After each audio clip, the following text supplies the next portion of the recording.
안녕하세요. 인생사연들 진행자입니다. 오늘도 제 채널에 방문해주셔서 감사합니다. 2026년 4월 25일 사연 시작하도록 하겠습니다. 야, 10년 고생한 거 이걸로 퉁쳐. 고작 이 정도가 네 값어치야.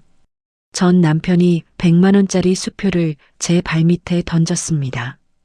옆에 서 있던 상간녀가 제 얼굴을 올려다보며 킥킥 웃었고 시어머니는 제 발밑에 굵은 소금을 뿌려댔습니다. 10년간 새벽부터 밤까지 손목인대가 찢어지도록 일해서 키워낸 식당이었습니다. 그 식당에서 저는 쓰레기보다 못한 취급을 받으며 맨손으로 쫓겨났죠. 하지만 그들은 몰랐습니다. 제 가방 밑바닥에 잠들어 있던 서류 한 장의 존재를요. 며칠 뒤 온몸에 문신을 감춘 험악한 사내 수십 명이 트럭을 몰고 그 식당에 들이닥쳤습니다. 그리고 반년 뒤 빗속 골목에서 무릎을 꿇고 양손을 싹싹 비비는 사람은 저가 아니라 전 남편이었죠. 오늘의 사연 시작 전에 구독과 좋아요 눌러주시면 집안에 동기운과 행운이 가득할 겁니다. 구청 민원실 창구 앞 저는 떨리는 손으로 빨간 인주를 찍었습니다. 협의 이혼 합의서 맨 아래칸에 제 도장이 찍히는 순간 10년이라는 세월이 종이장 한 장 위에서 산산조각이 났습니다. 위자료 항목에는 커다란 글씨로 전액 포기라고 적혀 있었죠. 제가 직접 쓴 글씨가 아니었습니다. 전 남편 강준혁이 변호사를 시켜 미리 작성해 온 서류였고 저는 그 서류에 도장만 찍으면 되는 사람이었습니다. 빨리 좀 찍어. 뒤에 사람 기다린다. 강준혁이 창구 옆에 기대선 채로 손목시계를 톡톡 두드리며 말했습니다. 마치 은행에서 번호표 뽑고 기다리는 사람한테 재촉하듯 그렇게 가볍게요. 저는 도장을 찍었습니다. 담당 직원이 서류를 확인하고 접수 도장을 쾅 내리찍는 소리가 민원실 전체에 울렸습니다. 그 소리가 제 가슴팍을 망치로 때리는 것 같았죠. 됐다. 이제 남남이네. 강준혁이 서류 사본을 낚아채듯 집어들며 코웃음을 쳤습니다. 저는 의자에서 일어서면서 다리에 힘이 풀려 창구 모서리를 잡았습니다. 구청 복도로 나서자 시어머니 오복순이 긴 의자에 앉아 다리를 꼬고 기다리고 있었습니다.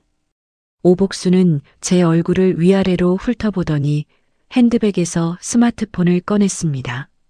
잘됐다, 잘됐어. 아, 이것 좀 봐. 오복순이 스마트폰 화면을 제 눈앞에 들이밀었습니다. 화면에는 저희 집 현관문 사진이 떠 있었는데 도어락 위에 포스트잇이 하나 붙어 있었습니다. 비밀번호 변경 완료라고 오복순의 둥근 글씨체로 적혀 있었죠. 네 짐은 알아서 챙겨. 아, 근데 집에 있는 거 다 우리 준혁이 명의니까 혼수고 뭐고 손대지 마. 괜히 손댔다간 경찰 부를 거야. 오복순이 스마트폰을 다시 핸드백에 넣으며 자리에서 일어섰습니다. 강준혁이 어머니 옆에 나란히 서더니 양복 주머니에 두 손을 찔러 넣고 휘파람을 불었습니다. 엄마, 밥 먹으러 가자. 배고프다. 그래, 가자. 오늘 식당에 세 사람도 인사시켜야 하고.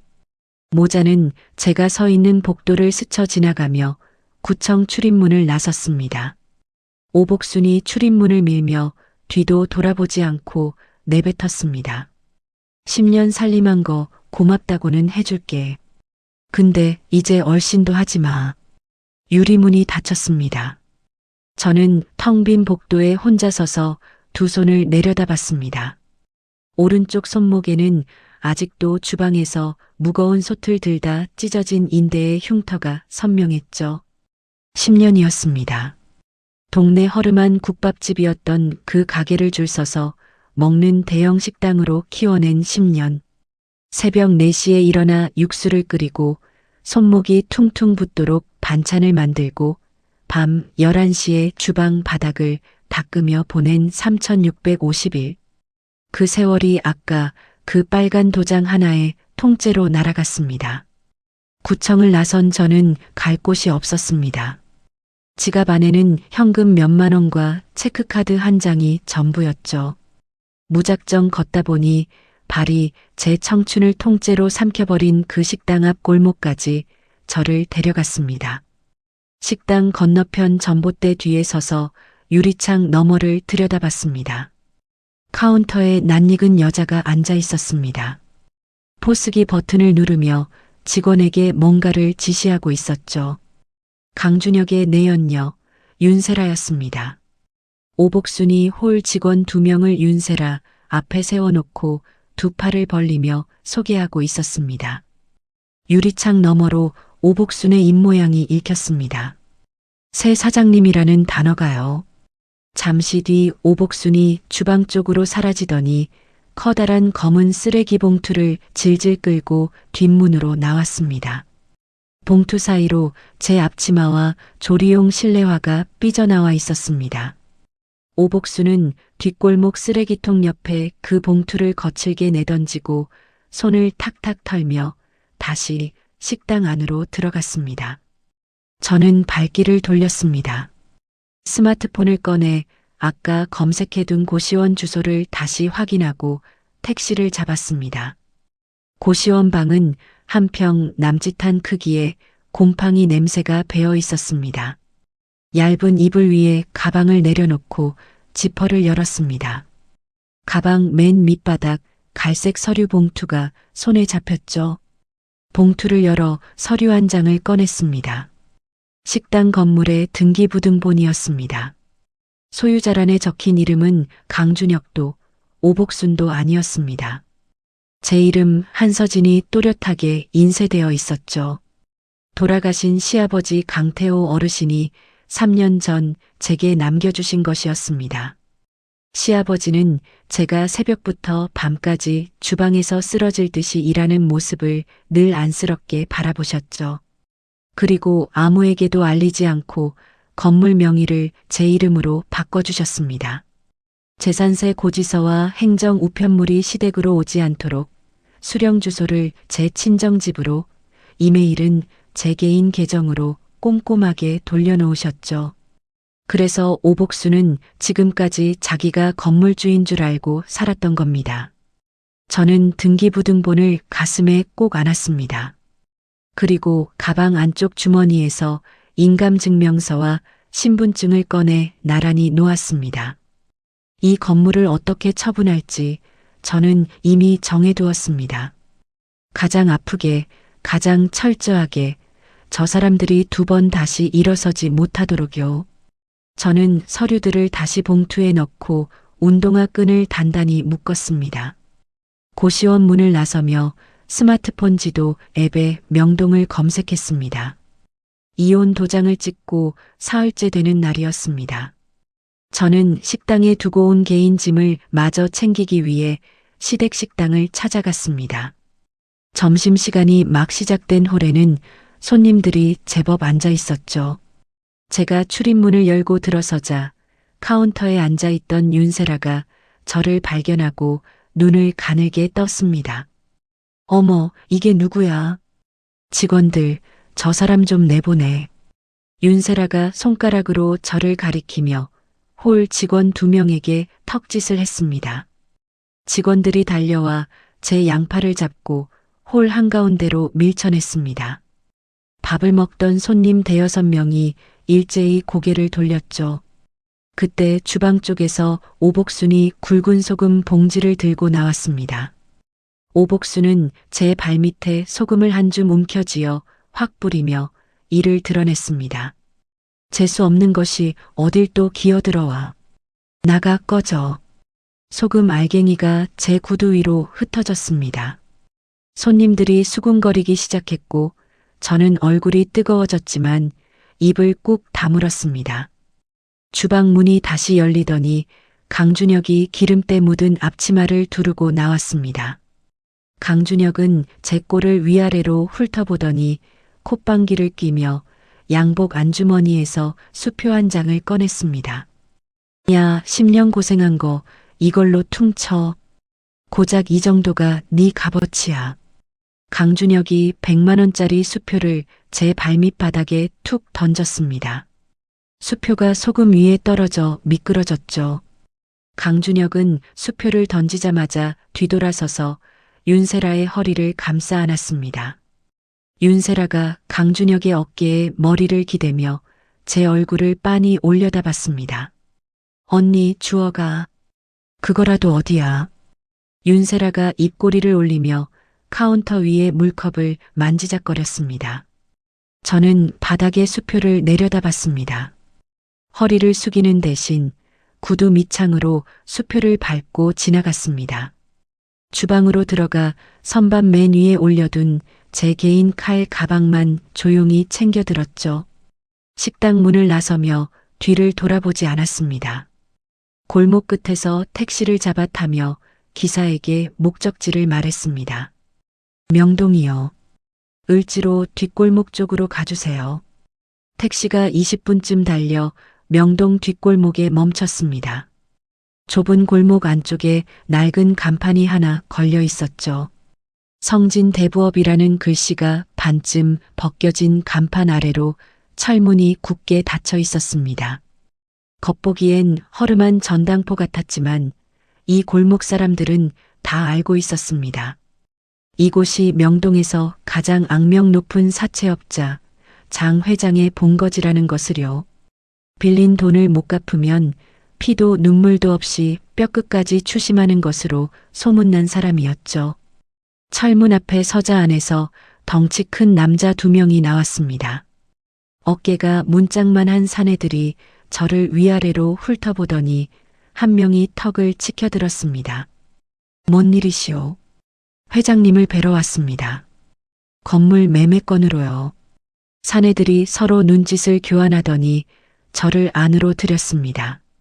좁은 복도를 지나 엘리베이터를 타고 올라간 꼭대기층에 장 회장의 사무실이 있었습니다. 사무실 문이 열리자 담배 연기가 먼저 코를 찔렀습니다. 넓은 가죽 소파에 다리를 꼬고 앉은 남자가 고개를 들었죠.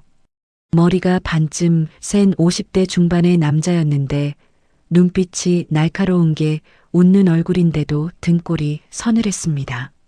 장 회장이었습니다. 앉아봐요. 장 회장이 맞은편 의자를 턱으로 가리켰습니다. 저는 의자에 앉아 가방에서 갈색 서류 봉투를 꺼냈습니다. 등기부등본과 인감증명서를 장 회장 앞 책상 위에 나란히 올려놓았죠. 장 회장이 등기부등본을 집어들고 돋보기 안경을 코끝에 걸치며 서류를 읽었습니다. 주소와 평수를 확인하더니 눈썹이 슬쩍 올라갔습니다. 이거 꽤 알짜배기 물건인데. 근데 왜 나를 찾아온 거요? 부동산 가면 제값 받을 수 있는 건물 아니요. 저는 두 손을 무릎 위에 가지런히 올리고 장 회장의 눈을 똑바로 바라봤습니다. 시세보다 싸게 드리겠습니다. 몇 억이고 깎아드릴게요. 대신 조건이 하나 있습니다. 장 회장이 담배를 재떨이에 비벼 끄며 몸을 앞으로 기울였습니다. 조건이라 말해봐요. 지금 그 건물에서 제 허락 없이 장사를 하고 있는 사람들이 있습니다. 제 전 남편이랑 시어머니인데 한 푼의 월세도 낸 적이 없어요. 그 사람들을 자비 없이 쫓아내 주십시오. 그게 유일한 조건입니다. 사무실에 잠깐 정적이 흘렀습니다. 장 회장이 등기부등본을 다시 한번 들여다보더니 입꼬리를 천천히 끌어올렸습니다. 시세보다 수억 싸게 이 건물을 내한테 넘기겠다. 대신 불법으로 깔아앉은 놈들을 내쫓아달라. 이 말이지. 네. 장 회장이 자리에서 일어나 창가로 걸어갔습니다. 명동 골목 아래를 내려다보며 새 담배에 불을 붙이더니 연기를 길게 내뿜었습니다. 좋소. 마음에 드는 거래야. 장 회장이 돌아서며 책상 서랍에서 매매계약서 양식을 꺼냈습니다. 금액을 적고 제 인감을 확인하고 자신의 도장을 나란히 찍었습니다. 계약서 2장에 빨간 도장이 나란히 찍히는데 5분도 걸리지 않았죠. 장 회장이 금고를 열어 두툼한 수표 묶음을 꺼내 제 앞에 놓았습니다. 성금이요. 나머지는 등기 이전 끝나면 바로 치르겠소. 저는 수표를 받아 가방에 넣었습니다. 장 회장이 사무실 문 옆에 서 있던 부하 2명을 불러 세웠습니다. 야, 내일 아침 관공서 문 열자마자 등기 이전 처리해. 서류 떨어지는 즉시 작업 들어간다. 깔끔하게 밀어. 부하들이 고개를 숙이며 대답했습니다. 알겠습니다, 회장님. 저는 자리에서 일어나 가볍게 인사를 하고 사무실을 나왔습니다. 엘리베이터를 타고 내려와 명동 뒷골목으로 나서자 차가운 바람이 볼을 때렸죠. 저는 가방 안의 수표를 한번 확인하고 다시 택시를 잡았습니다. 시댁 식당에서 2블록 떨어진 후미진 골목에 며칠 전부터 눈여겨둔 빈 상가가 하나 있었습니다. 임대문의 전화번호가 붙은 작은 가게였죠. 택시에서 내려 부동산에 들어가 계약서를 쓰고 성금에서 보증금과 권리금을 치렀습니다. 열쇠를 넘겨받고 빈 상가 문을 열었을 때 먼지 쌓인 작은 공간이 눈에 들어왔습니다. 내일부터 여기에 주방 설비를 들이고 공사를 시작할 겁니다. 저는 빈 가게 한가운데 서서 천장을 올려다보며 깊게 숨을 들이쉬었습니다. 장 회장의 법무팀은 빠르게 움직였습니다. 관공서 업무가 시작되는 오전 9시 건물 소유권 이전 등기가 장 회장 명의로 깔끔하게 마무리됐죠. 그 사이 저는 새 가게에 매달려 있었습니다. 주방 설비업체 기사들이 가스레인지와 업소용 냉장고를 들여놓고 저는 직접 벽에 페인트를 칠했습니다. 간판도 없이 홍보도 없이 제 손으로 끓여낸 된장찌개와 반찬 12가지를 차려놓고 조용히 첫 점심 장사를 시작했습니다. 골목을 지나던 회사원 서너 명이 냄새를 맡고 들어온 게 첫 손님이었죠. 바로 그 시각 시댁 식당에는 우체부가 등기우편 하나를 배달했습니다. 오복순이 카운터에서 등기우편 봉투를 뜯었습니다. 안에는 내용 증명이 들어 있었죠. 수년간 임대료 미납 및 소유주 변경에 따라 임대차 계약을 즉시 해지한다는 내용이었고 발신일란에는 성진대부업이라는 이름이 찍혀 있었습니다. 오복순이 내용 증명을 읽다 말고 코웃음을 쳤습니다. 이게 뭔 사기야? 성진대부업? 이 건물이 내 건물인데 무슨 소유주가 바뀌어? 누가 이런 장난질이야? 오복순이 내용 증명을 양손으로 찢어 쓰레기통에 쑤셔 넣으며 홀 직원을 불렀습니다. 야, 이런 거 오면 그냥 버려. 요즘 사기꾼들이 하도 설쳐서 별걸 다 보내. 홀 직원이 고개를 끄덕이며 쓰레기통을 치웠습니다. 오복순은 아무 일도 없었다는 듯이 윤세라에게 오후 예약 손님 명단을 확인하라고 소리쳤죠. 며칠이 지난 어느 오후였습니다. 강준혁이 식자재를 주문하러 나갔다가 동네 부동산 앞을 지나게 됐습니다. 부동산 유리문 안쪽에서 사장과 손님이 이야기를 나누고 있었는데 강준혁의 귀에 익숙한 주소가 들려왔습니다. 아, 그 건물 말이야. 명동 쪽 대부업체한테 넘어갔다더라고. 사채업자래. 강준혁이 멈칫하며 부동산 문을 벌컥 열었습니다. 지금 무슨 건물이요? 어디가 넘어갔다고요? 부동산 사장이 안경을 밀어 올리며 강준혁을 올려다봤습니다. 아, 거기 식당 하시는 분 맞죠? 그 건물 등기가 바뀌었다는 소문이 돌던데요. 강준혁의 얼굴에서 핏기가 빠졌습니다. 부동산을 뛰쳐나간 강준혁은 곧장 구청으로 달려가 무임 발급기 앞에 섰습니다. 떨리는 손가락으로 건물 주소를 입력하고 등기부등본 발급 버튼을 눌렀죠. 기계가 윙윙거리며 종이를 뱉어냈습니다. 강준혁이 등기부등본을 낚아채듯 잡아들고 소유자란을 확인했습니다. 이전 소유자 한서진, 현 소유자 성진대부업 대표 장영철, 강준혁의 손이 덜덜 떨렸습니다. 이전 소유자에 적힌 이름이 자기 어머니도 자기 자신도 아닌 제 이름이었던 겁니다. 한서진이 건물이 서진이 명의였다고. 강준혁이 등기부등본을 움켜쥔 채 구청 로비에 주저앉았습니다. 두 손으로 머리카락을 쥐어뜯으며 신음을 흘렸죠. 30분 뒤 강준혁이 등기부등본을 들고 식당으로 뛰어들어왔습니다. 오복순이 카운터 뒤에서 장부를 정리하다 아들의 얼굴빛을 보고 일어섰습니다. 준혁아, 왜 그래? 무슨 일이야? 강준혁이 등기부등본을 오복순 앞에 펼쳤습니다. 오복순이 돋보기를 코에 걸치고 서류를 읽어 내려갔습니다. 이전 소유자, 한서진현 소유자, 성진 대부업. 오복순의 입술이 바들바들 떨렸습니다. 등기부등본을 쥔 손가락 마디가 하얗게 질렸죠. 이게 무슨 소리야? 이 건물이 그년 이름이었어? 네 아버지가 이 건물을 그년한테 넘긴 거야? 오복순이 카운터를 손바닥으로 내리치며 소리를 질렀습니다. 그리고 그년이 이걸 사채업자한테 팔아넘겼다고? 명동 사채업자한테? 강준혁이 의자에 털썩 주저앉으며 두 손으로 얼굴을 감쌌습니다. 엄마, 며칠 전에 온 그 내용 증명 있잖아. 성진 대부업에서 온 거. 그거 사기가 아니었어. 진짜였다고. 오복순의 얼굴이 시뻘겋게 달아올랐습니다.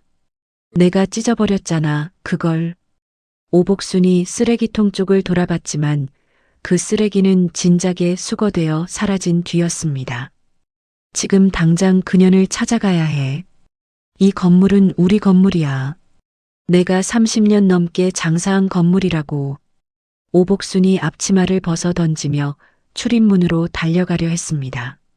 강준혁이 오복순의 팔을 잡아 세웠습니다. 엄마, 서진이가 지금 어디 있는지도 모르잖아. 전화도 안 돼. 그럼 찾아. 동네를 다 뒤져서라도 찾으란 말이야. 그날부터 강준혁과 윤세라는 동네 골목골목을 뒤지기 시작했습니다. 이틀을 헤맨 끝에 윤세라가 시댁식당에서 두 블록 떨어진 골목에서 작은 백반집 하나를 발견했습니다. 간판도 제대로 없는 가게 안에 제가 혼자 서서 국을 끓이고 있는 모습이 유리창 너머로 보였던 거죠. 윤세라가 강준혁에게 전화를 걸었습니다. 찾았어. 이 근처에서 백반집을 차렸더라. 지금 와. 30분도 지나지 않아 강준혁이 도착했습니다. 강준혁은 제 백반집 유리문을 발로 걷어찼습니다. 유리문이 벽에 부딪혀 쩌렁쩌렁 소리를 냈죠. 점심을 드시던 손님 네 분이 깜짝 놀라 고개를 돌렸습니다. 강준혁이 홀 한가운데로 성큼성큼 들어오며 고함을 질렀습니다. 한서진, 지금 당장 나와. 저는 주방 칸막이 뒤에서 국자를 내려놓고 홀로 나왔습니다. 건물을 팔아먹었어? 우리 식당 건물을 사채업자한테 팔아먹은 거야? 강준혁이 제 앞까지 다가오며 등기부등본을 제 얼굴 앞에 들이밀었습니다. 강준혁의 뒤를 따라 들어온 윤세라가 카운터 위에 반찬통을 팔로 쓸어 바닥에 떨어뜨렸습니다. 반찬통이 엎어지며 김치 국물이 바닥에 튀었죠. 이 도둑년이 시아버지한테 유산을 사기쳐서 빼돌린 거 아니야? 어디서 공동재산을 훔쳐? 윤세라가 제 앞에 서서 손가락으로 제 이마를 찔렀습니다. 강준혁이 손님들의 밥상 위에 놓인 국그릇을 팔로 쓸어 엎었습니다. 뜨거운 국물이 쏟아지며 손님 한 분이 비명을 지르고 자리에서 벌떡 일어났죠. 밥그릇이 바닥에 떨어져 산산조각이 났습니다. 저는 카운터 뒤로 물러섰습니다. 천장 구석에 설치해둔 CCTV의 빨간 불빛이 깜빡이는 것을 눈으로 확인했습니다. 각도가 홀 전체를 잡고 있었죠. 저는 주머니에서 스마트폰을 꺼내 112를 눌렀습니다. 여보세요, 영업방해 신고입니다.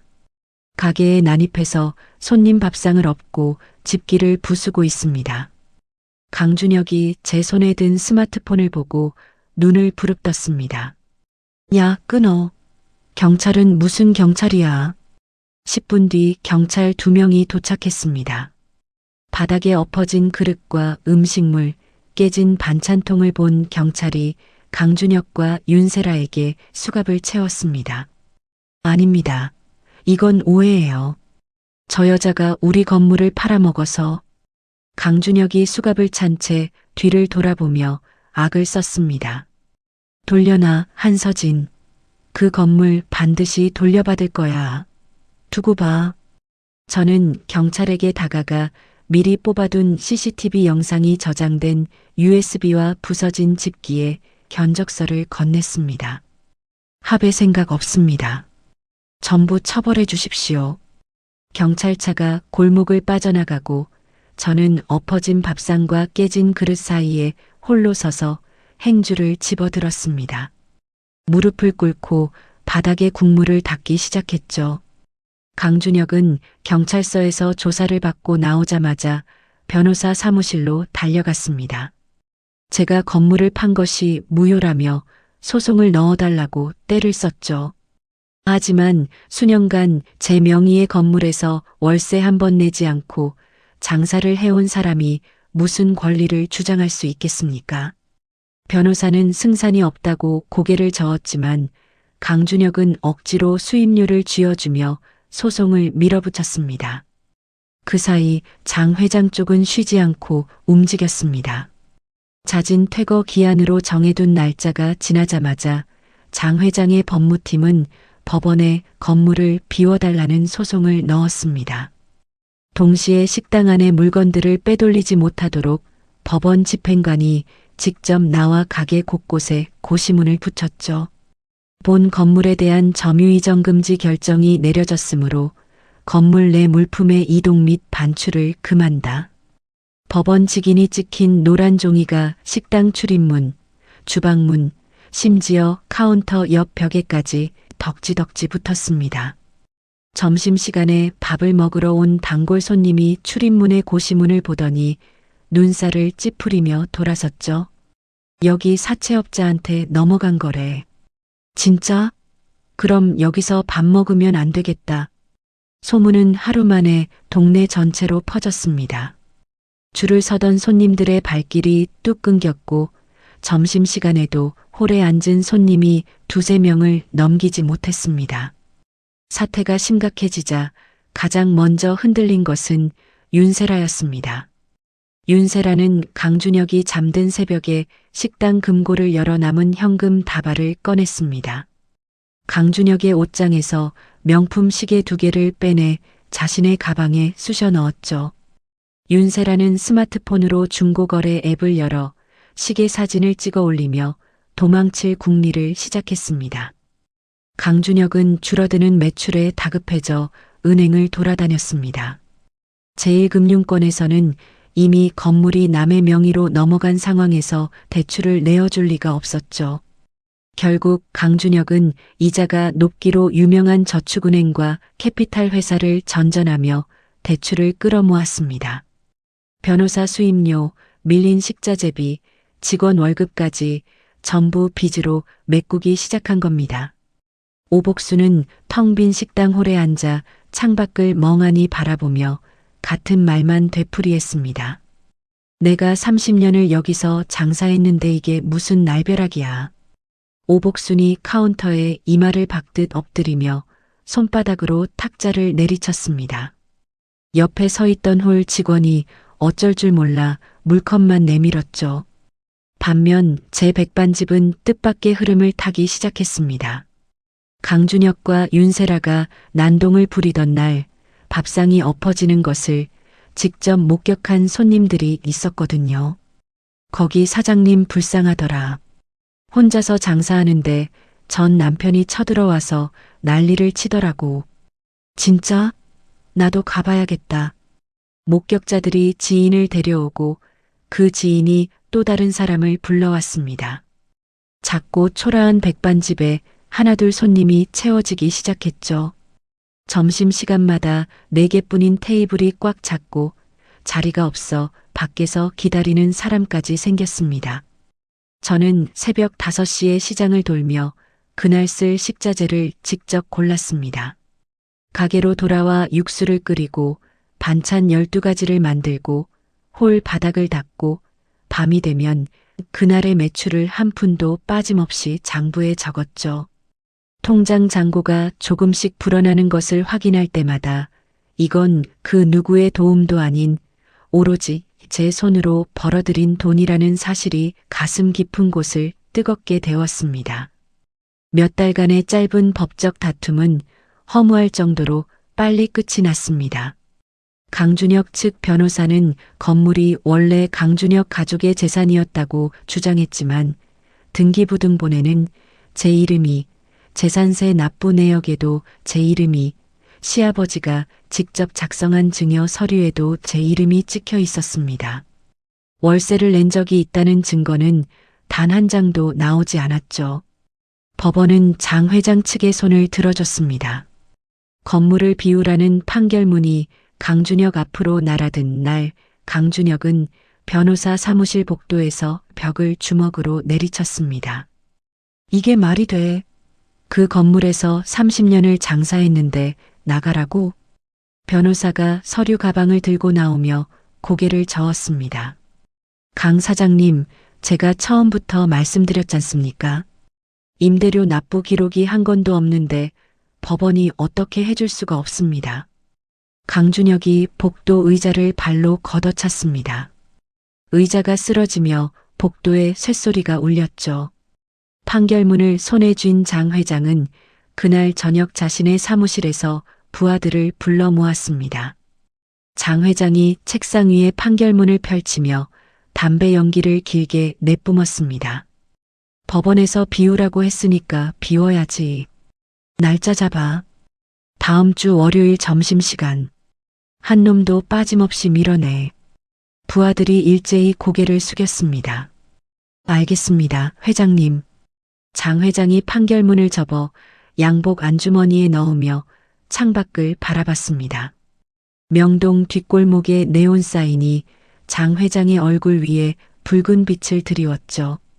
저는 그날 밤에도 백반집 주방에서 다음날 쓸 반찬을 만들고 있었습니다. 물을 써는 칼날에 형광등 불빛이 반사될 때마다 며칠 뒤에 벌어질 일이 머릿속에서 또렷하게 그려졌습니다. 법원이 정한 강제 퇴거일, 월요일 점심시간이었습니다. 시댁식당 앞 도로에 대형 트럭 2대가 나란히 멈춰 섰습니다. 트럭 짐칸에서 검은 점퍼를 입은 남자들이 우르르 쏟아져 내렸죠. 어깨가 떡 벌어진 덩치 큰 사내들이 20명은 넘어 보였습니다. 맨 앞에 선 사내가 식당 출입문을 열어젖히며 안으로 들어섰습니다. 홀에 앉아 밥을 먹던 손님 67명이 일제히 고개를 돌렸죠. 여기 계신 손님들은 지금 바로 나가주십시오. 법원 명령에 의한 강제 집행입니다. 사내가 굵은 목소리로 한번 외치자 손님들이 젓가락을 놓고 허둥지둥 자리에서 일어났습니다. 밥값을 내지도 못한 채 출입문으로 빠져나가는 손님들 사이로 검은 점퍼의 사내들이 줄지어 밀려 들어왔죠. 한 사내가 홀 구석의 의자를 번쩍 들어 트럭 쪽으로 내던졌습니다.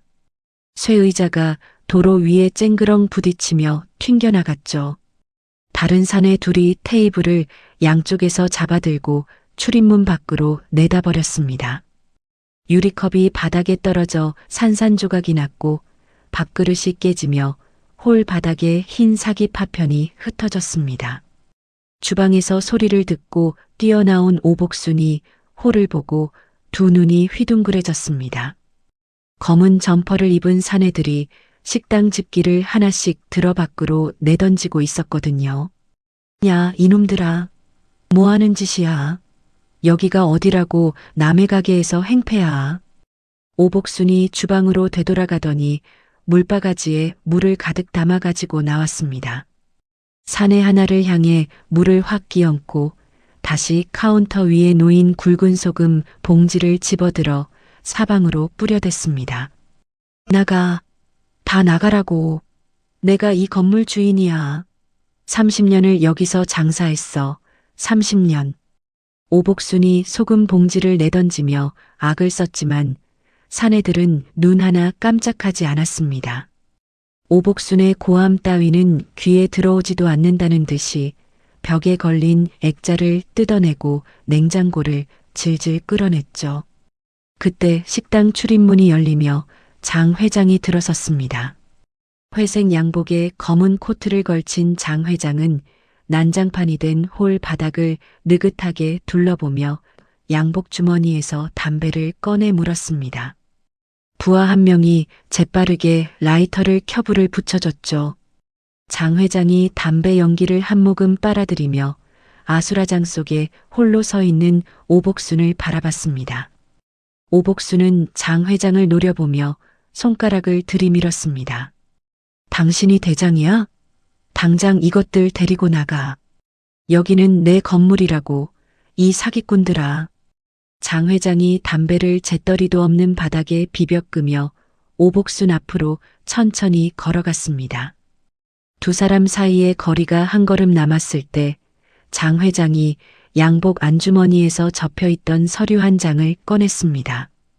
어르신, 나는 명동에서 돈놀이하는 장영철이라는 사람이요. 이 건물 새 주인. 장 회장이 매매 계약서를 펼쳐 오복순의 얼굴 앞에 들이밀었습니다. 계약서 맨 아래에 찍힌 빨간 도장 2개가 오복순의 눈에 들어왔죠. 매도일란의 한서진, 매수일란의 장영철. 오복순의 눈동자가 매도일란의 제 이름 위에서 멈췄습니다. 한서진. 오복순이 계약서를 잡으려 손을 뻗었지만 장 회장이 서류를 슬쩍 뒤로 빼며 고개를 저었습니다. 만지지 마시오. 원본이니까. 오복순의 입술이 파르르 떨렸습니다. 자신이 30년간 주인이라고 믿어 의심치 않았던 이 건물이 며느리 이름으로 되어 있었고 그 며느리가 자기 눈앞에 이 사내한테 팔아넘겼다는 사실이 한꺼번에 머리를 때린 겁니다. 그년이 건물을 당신한테. 오복순의 목소리가 가늘게 떨리다 끊어졌습니다. 오복순의 두 눈이 뒤집히더니 오른손으로 뒷목을 움켜쥐었습니다. 무릎이 먼저 꺾이고 상체가 앞으로 고꾸라지며 오복순이 식당 타일 바닥 위에 쓰러졌습니다. 입가에 거품이 부글부글 끓어올랐죠. 엄마. 주방 쪽에서 뛰어나온 강준혁이 바닥에 쓰러진 오복순을 껴안았습니다. 오복순의 몸이 축 늘어져 있었고 눈은 반쯤 감겨 흰자만 보였습니다. 엄마, 정신 차려. 엄마. 강준혁이 오복순의 뺨을 가볍게 두드리며 소리를 질렀습니다. 주변의 사내들은 멈추지 않았습니다. 주방에서 솥을 끌어내고 벽에 붙은 선반을 뜯어내는 소리가 쉴 새 없이 이어졌죠. 강준혁이 벌떡 일어나 장 회장에게 달려들었습니다. 주먹을 치켜들어 장 회장의 얼굴을 향해 휘둘렀죠. 하지만 주먹이 닿기도 전에 양옆에서 사내 2명이 강준혁의 팔을 낚아채 비틀었습니다. 강준혁이 무릎을 꿇리며 바닥에 얼굴이 눌렸습니다. 차가운 타일 바닥에 강준혁의 뺨이 짓눌리며 신음이 새어나왔죠. 이 손 나. 장 회장이 강준혁을 내려다보며 코트 주머니에 손을 찔러 넣었습니다. 여기 물건 하나라도 빼돌리면 그땐 나한테 빚진 거요. 내 돈 떼먹은 놈이 어떻게 되는지는 동네 사람들한테 물어보시오. 그 틈에 카운터 뒤에 있던 윤세라가 금고를 열었습니다. 금고 안에 남은 현금 다발을 가방에 쓸어 담고 주방 뒷문 쪽으로 몸을 숨겼죠. 뒷문을 열고 골목으로 빠져나가려는 순간 밖에서 지키고 있던 사내 하나가 윤세라의 가방끈을 잡아챘습니다. 어디 가시오? 윤세라가 가방을 놓지 않으려 버둥거렸지만 사내가 가방째 윤세라를 잡아당겨 골목 바닥에 내동댕이 쳤습니다. 가방이 열리며 현금 다발이 더러운 골목 바닥에 흩어졌죠. 119 구급차가 도착했습니다.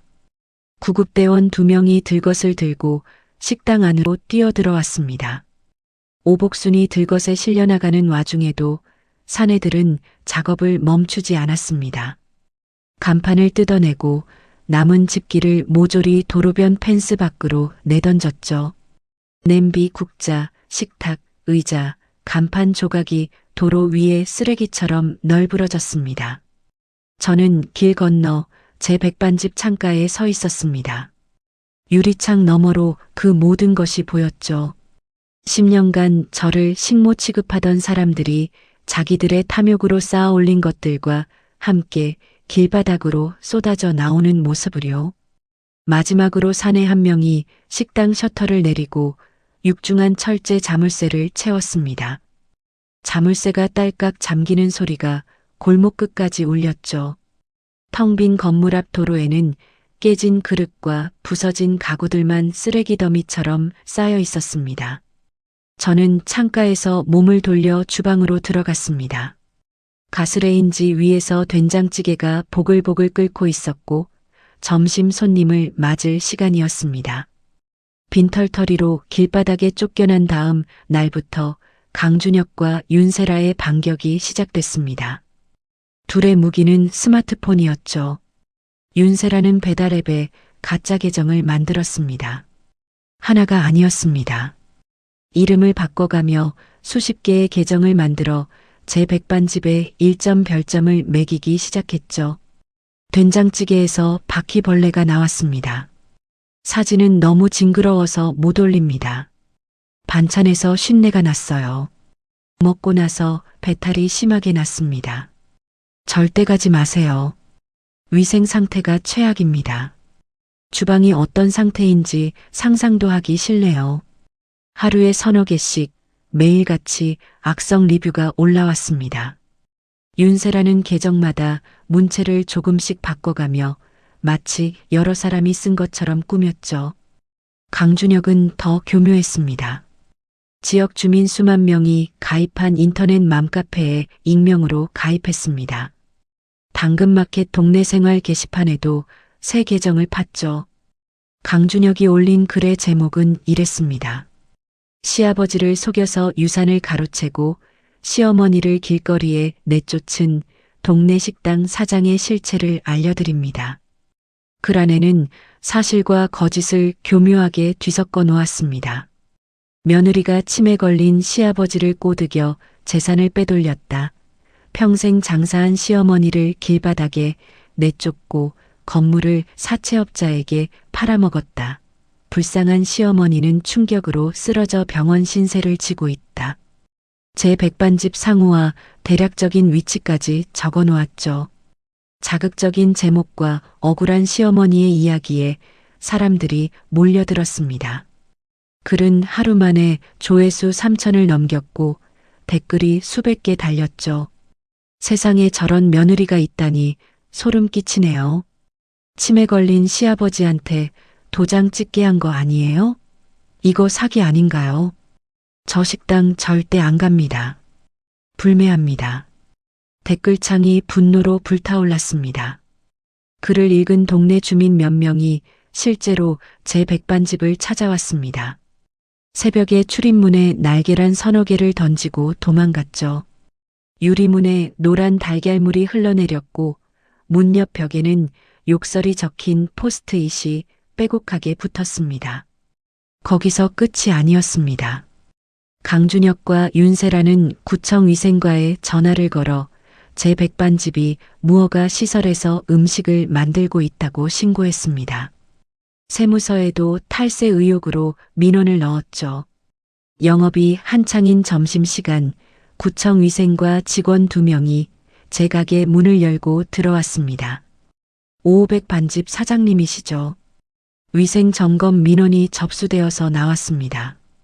직원들이 주방을 살피고 냉장고를 열어보는 동안 밥을 먹던 손님들이 하나둘 자리에서 일어나 나가기 시작했습니다. 수저를 놓으며 수군거리는 소리가 들렸죠. 위생 점검 나온 식당에서 밥을 먹겠어? 위생과 직원은 아무 문제를 찾지 못하고 돌아갔지만 이미 손님들은 다 빠져나간 뒤였습니다. 텅 빈 홀에 저 혼자 남았죠.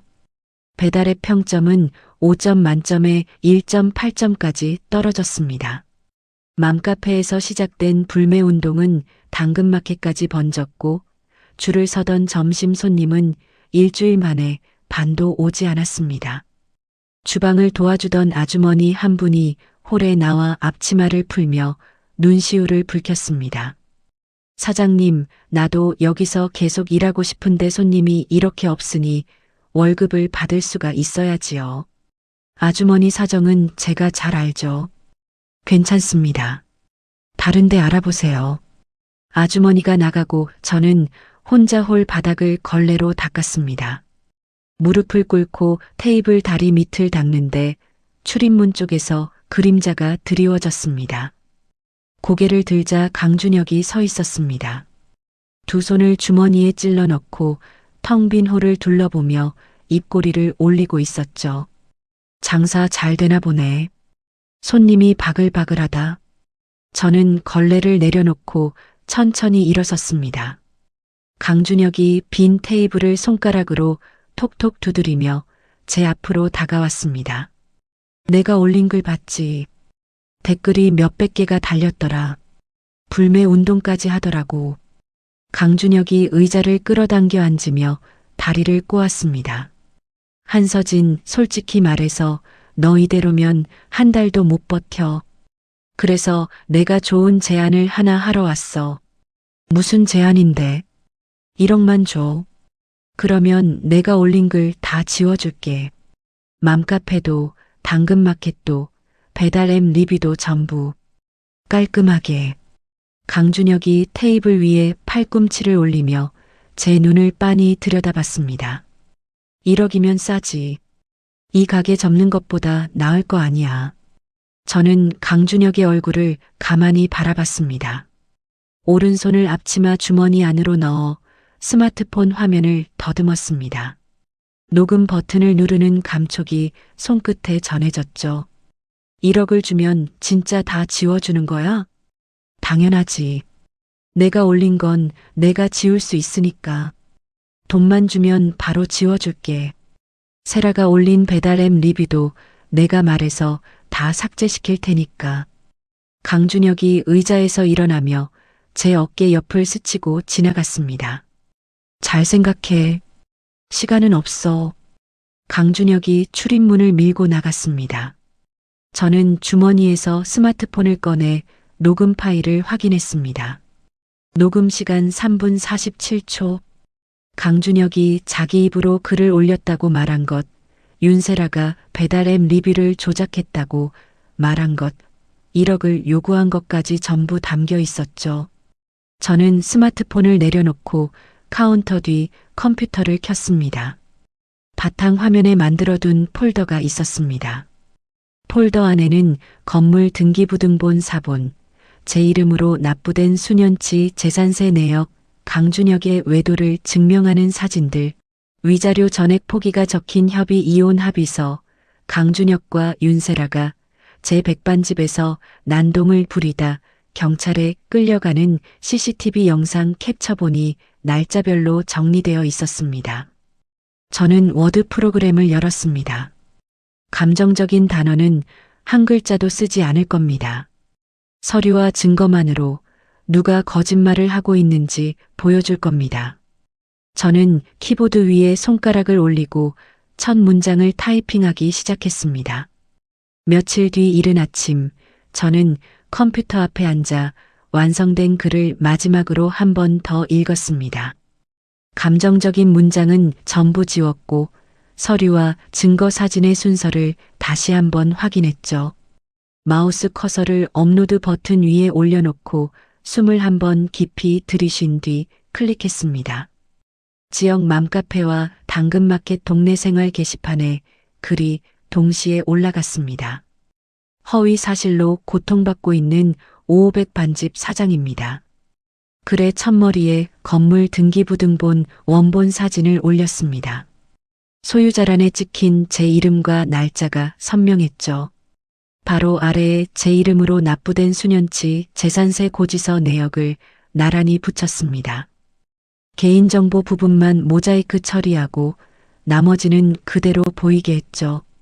이 건물은 돌아가신 시아버지께서 제게 직접 명의를 넘겨주신 건물입니다. 재산세도 수년간 제가 납부했습니다. 치매 걸린 시아버지를 속였다는 주장은 사실이 아닙니다. 그 아래에 협의 이혼 합의서 사본을 첨부했습니다. 강준혁의 외도가 이혼 사유로 적혀 있었고 위자료 전액 포기 항목이 또렷하게 보였죠. 제가 남편의 외도로 이혼을 했고 위자료도 한 푼 받지 못했습니다. 가정을 파탄낸 것은 제가 아닙니다. 다음으로 CCTV 영상 캡처본 4장을 순서대로 올렸습니다. 강준혁이 제 백반집에 들어와 손님의 밥상을 팔로 쓸어엎는 장면, 국그릇이 바닥에 떨어져 깨지는 장면, 윤세라가 카운터 위에 반찬통을 바닥에 쏟는 장면, 수갑을 차고 경찰에 끌려나가는 강준혁의 뒷모습, 4장의 사진 아래에 한 줄을 적었습니다. 이 사람들이 제 가게에 찾아와서 손님들의 밥상을 엎고 집기를 부쉈습니다. 현재 재물손괴와 영업방해로 고소가 접수된 상태입니다. 마지막이었습니다. 강준혁의 녹취록 텍스트를 올렸죠. 내가 올린 글 봤지. 댓글이 몇백 개가 달렸더라. 1억만 줘. 그러면 내가 올린 글 다 지워줄게. 세라가 올린 배달앱 리뷰도 내가 말해서 다 삭제시킬 테니까. 강준혁이 자기 입으로 글을 올렸다고 인정한 부분, 윤세라의 배달앱 리뷰 조작을 시인한 부분, 1억 원을 요구하며 협박한 부분이 토씨 하나 빠지지 않고 적혀 있었습니다. 이상이 제가 겪고 있는 일의 전부입니다. 판단은 이 글을 읽으시는 분들께 맡기겠습니다. 글을 올리고 스마트폰을 뒤집어 놓은 채 주방으로 들어갔습니다. 오늘도 점심 장사 준비를 해야 했으니까요. 반응은 제가 예상한 것보다 빨랐습니다. 글이 올라간 지 1시간 만에 조회수가 1000을 넘겼습니다. 2시간 뒤에는 5000을 찍었죠. 댓글이 쏟아지기 시작했습니다. 등기부등본이랑 재산세 내역이면 확실한 거 아닌가요? 시아버지가 직접 넘겨준 건물이 맞네요. 녹취록 보세요. 자기가 올렸다고 직접 말했잖아. 이거 완전 협박 아니에요? 세상에 이혼당하고 위자료도 못 받은 사람한테 이런 짓을 했단 말이야? 전 남편이 올린 글 보고 저도 욕했는데 완전히 속았네요. 사장님 죄송합니다. 불과 몇 시간 전까지 저를 마녀 사냥하던 사람들이 등기부등본과 녹취록 앞에서 입장을 바꾸기 시작했습니다. 분노의 방향이 뒤집어진 겁니다. 맘카페 게시판에 새로운 글들이 줄줄이 올라왔습니다. 전 남편 강준혁 고발합니다. 허위 사실 유포에 협박까지. 배달앱 별점 테러 패턴 분석해봤어요.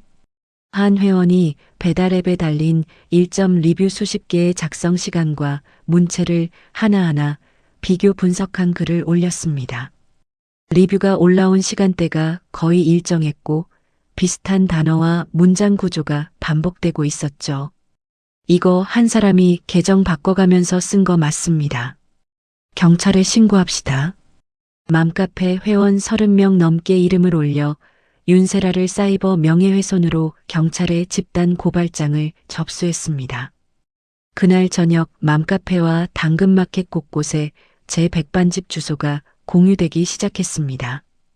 이 사장님 억울하게 당한 거 다 읽었어요. 우리가 돈줄 내줍시다. 내일 점심에 가족이랑 갈게요. 좌표 찍어주세요. 배달앱으로 주문할게요. 다들 5점 리뷰 달아주세요.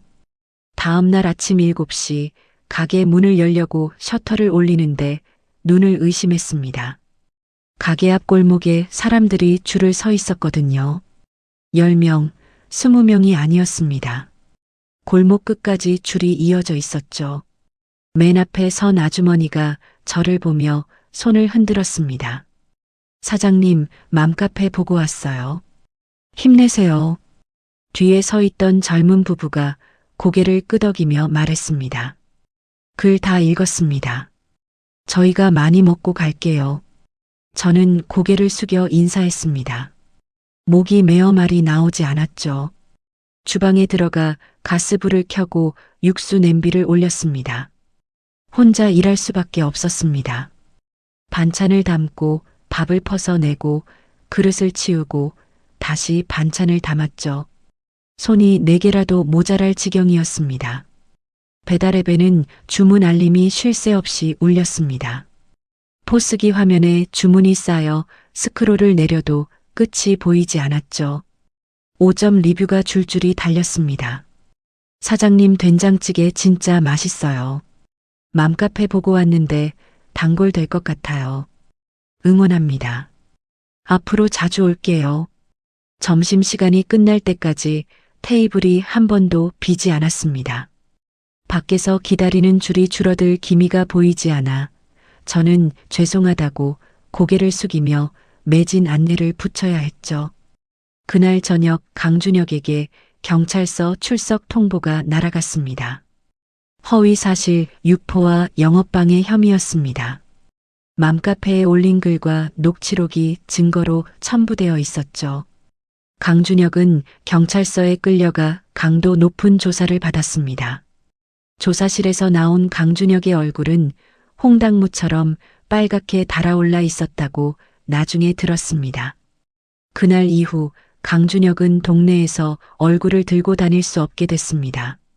편의점에 들어가면 직원이 알아보고 수군거렸고 길을 걸으면 지나가는 사람이 스마트폰을 들어 사진을 찍었죠. 맘카페에 얼굴이 공개된 건 아니었지만 좁은 동네에서 소문은 빛보다 빠르게 퍼졌습니다. 강준혁이 10년간 조강지처를 부려먹고 버렸다는 것. 상간녀를 데려와 식당에 앉혔다는 것. 건물에서 쫓겨나자 인터넷에 가짜 글을 도배하고 1억을 뜯으려 했다는 것. 동네 사람 모두가 알게 됐습니다. 저는 그날 밤 가게 문을 닫고 혼자 주방 바닥에 쭈그려 앉았습니다. 하루 종일 쉬지 않고 움직인 2다리가 후들거렸죠. 스마트폰을 꺼내 배달 앱을 열어보니 5점 리뷰가 화면을 가득 채우고 있었습니다. 평점이 1.8점에서 4.6점으로 올라가 있었죠. 스마트폰을 가슴에 안고 천장을 올려다봤습니다. 형광등 불빛이 눈에 들어와 눈물인지 불빛인지 모를 것이 볼을 타고 흘러내렸습니다. 반년이 흘렀습니다. 제가 팔아넘겼던 시댁식당 건물은 완전히 다른 모습으로 바뀌어 있었습니다. 장 회장의 자본이 투입되어 번듯한 대형 프랜차이즈 매장이 들어섰고 밤낮 없이 환한 불빛을 밝히며 손님들로 북적였죠. 그 건물 앞을 지나갈 때면 오복순이 소금을 뿌리던 홀도 제가 새벽부터 육수를 끓이던 주방도 흔적 없이 사라졌다는 것을 실감했습니다. 강준혁은 완전히 무너졌습니다. 무리하게 끌어다 쓴 대출 이자가 눈덩이처럼 불어났고 억지로 밀어붙인 소송에서 진, 뒤, 장 회장 측이 걸어온 손해배상 청구까지 겹쳤죠. 수억 원의 빚더미에 깔린 강준혁은 제대로 된 일자리를 구할 수도 없었습니다. 건설 현장과 물류 창고를 전전하며 일용직으로 하루하루를 버텼지만 번 돈은 고스란히 빚 갚는데 빨려 들어갔죠. 장 회장 쪽에서 보낸 사람들이 강준혁의 일터까지 찾아와 독촉을 했고 강준혁은 번호를 바꿔가며 이 동네 저 동네로 도망을 다녔습니다. 윤세라는 진작에 사라졌습니다. 강준혁이 빈털터리가 된 것을 확인하자마자 배달앱 리뷰 조작 건으로 경찰 조사를 받던 중에 짐을 싸서 야반도주를 해버린 겁니다. 강준혁의 통장에 남아있던 얼마 안 되는 돈까지 빼들고 떠났다는 소문이 돌았죠. 강준혁에게 남은 건 빚과 정가 기록뿐이었습니다. 오복순의 소식은 동네 사람들 입을 통해 간간히 들려왔습니다. 강제 퇴거날 쓰러진 뒤 병원에 실려갔던 오복순은 몸 한쪽을 제대로 쓰지 못하게 됐다고 했습니다. 큰 병원에 오래 있을 형편이 되지 못해 산동네 꼭대기 좁은 월세방으로 옮겨졌다는 이야기를 들었죠. 강준혁이 빚쟁이한테 쫓기느라 얼굴을 비추지 못하니 오복수는 그 좁은 방에 혼자 누워 하루를 보내고 있다고 했습니다. 동네 반찬 가게 주인 아주머니가 제 백반집에 들러 밥을 먹다가 슬쩍 말을 꺼낸 적이 있었죠. 사장님 시어머니 있잖아요. 요즘 동네 복지사가 가끔 들르는데 볼 때마다 며느리 이름을 부르면서 온다더라고요. 저는 국그릇을 테이블에 내려놓으며 대꾸하지 않았습니다. 아주머니가 숟가락을 들며 혼잣말처럼 중얼거렸습니다. 밥 타령을 하신대요. 며느리가 해주던 밥이 먹고 싶다고. 저는 주방으로 돌아가 다음 손님 반찬을 준비했습니다. 어느 저녁이었습니다. 하늘에서 비가 내리기 시작했죠. 가늘던 빗줄기가 점점 굵어지며 골목 바닥에 무릉덩이가 고였습니다. 저녁 장사를 마치고 마지막 손님을 보낸 뒤 저는 홀 테이블을 행주로 닦고 있었습니다. 밖에서 인기척이 느껴져 유리창 쪽을 돌아봤죠. 빗속에 사람 하나가 서 있었습니다. 후드 달린 점퍼를 뒤집어 쓰고 있었는데 점퍼가 비에 흠뻑 젖어 어깨에 달라붙어 있었죠. 유리창에 코를 거의 대다시피 하고 안을 들여다보고 있었습니다. 강준혁이었습니다. 반년 전의 강준혁이 아니었습니다. 광대뼈가 툭 튀어나올 만큼 볼살이 빠져 있었고 눈 밑에 시커먼 그림자가 내려앉아 있었죠. 점퍼 지퍼 사이로 보이는 목덜미가 거무튀튀하게 탄 것이 며칠째 씻지 못한 사람 같았습니다. 강준혁이 유리창 너머로 저와 눈이 마주쳤습니다. 강준혁의 입술이 달싹거렸지만 유리창 밖의 빗소리에 묻혀 아무 소리도 들리지 않았죠. 강준혁이 천천히 무릎을 꿇었습니다. 비에 젖은 골목 바닥에 두 무릎이 닿았고 바짓단이 무릉덩이에 잠겼습니다. 강준혁이 두 손을 모아 비비기 시작했습니다. 손바닥을 맞대고 빌듯이 간절하게 쉬지 않고요. 서진아. 유리창 너머로 강준혁의 목소리가 가물가물 들려왔습니다. 서진아, 나 잘못했어. 다 내가 잘못한 거야. 제발 고소만 취하해줘. 그것만이라도. 강준혁의 목소리가 갈라졌습니다. 빗물이 강준혁의 얼굴을 타고 흘러내렸는데 그것이 빗물인지 다른 것인지 구분이 되지 않았죠. 밥 한 끼만 먹여줘. 이틀째 아무것도 못 먹었어. 제발. 강준혁이 무릎을 꿇은 채 두 손을 비비며 고개를 숙였습니다. 이마가 젖은 바닥에 거의 닿을 듯이 숙여졌죠.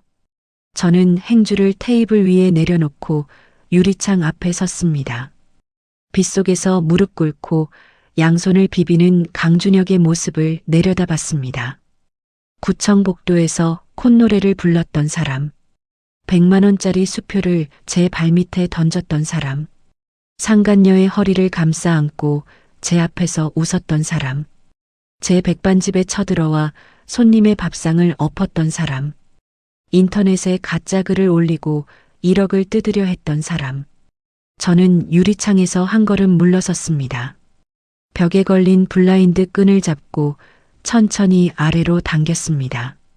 블라인드가 사르르 내려오며 강준혁의 얼굴이 아래에서부터 지워졌습니다. 이마가 사라지고 눈이 사라지고 마지막으로 바닥에 닿을 듯 숙인 고개가 사라졌죠. 블라인드가 바닥까지 완전히 내려왔습니다. 밖에서 강준혁이 무어라 소리치는 것 같았지만 빗소리에 섞여 알아들을 수 없었습니다. 저는 돌아서서 주방 불을 껐습니다. 홀 조명을 하나씩 끄고 카운터에 앉아 오늘의 매출을 장부에 적었습니다. 제 백반집은 맘카페 주민들의 꾸준한 응원과 입소문 덕분에 매일 문전성시를 이루고 있었습니다. 지난달에는 벌어들인 수익으로 바로 옆 상가의 계약까지 마쳤죠. 벽을 터서 홀을 2배로 넓히는 공사가 다음 주면 끝날 예정이었습니다. 장부를 덮고 서랍에서 사업자 등록증을 꺼냈습니다. 대표자 한서진이라는 세 글자가 선명했죠. 스마트폰 뱅킹 앱을 열어 통장 잔고를 확인했습니다. 제 이름으로 된 통장에 찍힌 숫자가 반년 전 고시원방에서 몇만 원짜리 지갑을 들여다보던 때와는 비교할 수 없을 만큼 불어나 있었습니다. 사업자 등록증을 서랍에 넣고 자리에서 일어났습니다. 홀 조명을 모두 끄고 출입문을 나서며 셔터를 내렸습니다. 비가 그쳐 있었습니다.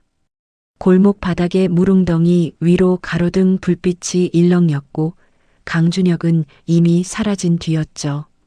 저는 하늘을 올려다봤습니다. 구름 사이로 빈틈이 벌어지며 별 하나가 보였습니다. 차가운 밤 공기를 가슴 가득 들이마시고 천천히 내쉬었습니다. 내일 새벽 5시에 시장을 돌아야 합니다. 넓어진 가게에 채울 반찬거리를 골라야 하니까요. 저는 운동화 끈을 고쳐 메고 고시원 쪽으로 걸음을 옮겼습니다. 여러분, 여기까지 한서진 씨의 이야기였습니다. 소금을 뿌리며 며느리를 쫓아내던 시어머니는 좁은 월세방에 홀로 누워 그 며느리가 차려주던 밥상을 그리워하고 있습니다. 수표를 발밑에 던지며 콧방귀를 뀌던 전 남편은 빚쟁이에게 쫓기다 빗속 골목에서 무릎을 꿇고 밥 한 끼를 구걸했죠. 카운터에 앉아 새 안주인 행세를 하던 상간녀는 돈만 챙겨들고 야반도주해 버렸고요. 남의 10년을 공짜로 삼키고도 감사할 줄 몰랐던 사람들의 최후입니다. 한서진의 복수는 단순히 건물을 팔아넘긴 것이 아니었습니다. 켜켜이 쌓인 서름 속에서 짓밟혔던 자기 자신을 되찾은 과정이었죠.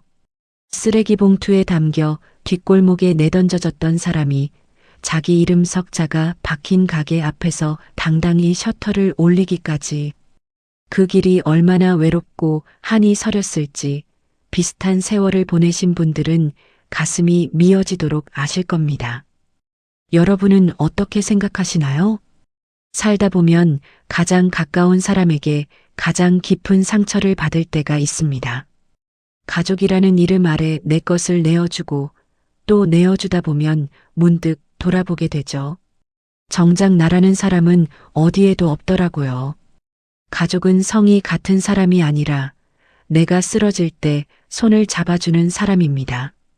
오늘도 묵묵히 자기 자리를 지키고 계신 모든 분들께 이 이야기가 작은 위로가 되었으면 좋겠습니다. 이야기를 끝까지 들어주신 분이 계시다면 잘 들었다고 댓글 하나만 남겨주세요. 오늘도 사연을 끝까지 들어주신 시청자 여러분 정말 감사합니다. 항상 다양하고 재밌는 이야기 들고 올 수 있도록 노력하는 채널이 되도록 하겠습니다. 항상 좋은 일만 가득하시길 바라겠습니다.